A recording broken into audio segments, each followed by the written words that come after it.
আসসালামু আলাইকুম, সবাই কেমন আছেন? আমন্ত্রণ জানাচ্ছি আরেকটি নতুন ব্লগে।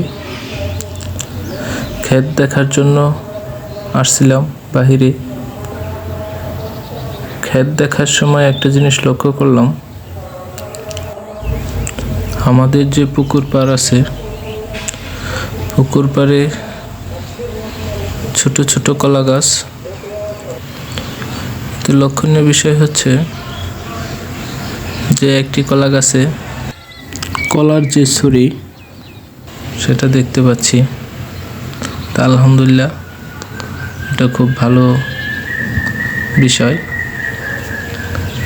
হয়তো বা আর একটা মাস বা 2টা মাস লাগবে কলাটা পরিপক্ক হতে, এরপরে এটা খাওয়া যাবে। তো আরেকটি বিষয় হচ্ছে, আমি যখন বাড়িতে যাই তখন বাড়িতে যাওয়ার আগেই আমার বোনের মেয়ে আমার কাছে একটা জিনিস চাইছিল। সেটা হচ্ছিল যে তার জন্য একটা স্পিকার, অর্থাৎ ব্লুটুথ স্পিকার নেওয়ার জন্যে।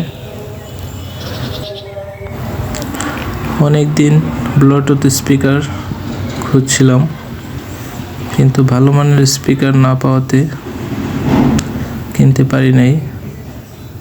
তো হঠাৎ আমি চলে গেলাম বসুন্ধরা শপিং মলে। সেখান থেকে AV-K8 মডেলের স্পিকারটি নিয়ে আসছি। এই স্পিকারটা সাউন্ড কোয়ালিটি মোটামুটি ভালোই ছিল, বেসও খুব সুন্দর, কিন্তু এটার যে টাকার তুলনায় এটার সাউন্ড খুবই কম। হয়তো বা ভাবছিলাম যে এটা অনেক বেস দিবে, কিন্তু তারপরেও বলবো যে ভালোই আছে, দেখতেও অনেক সুন্দর। তো আমার ভাগ্নি এটা ভালো পছন্দ করছে। সবাইকে ধন্যবাদ।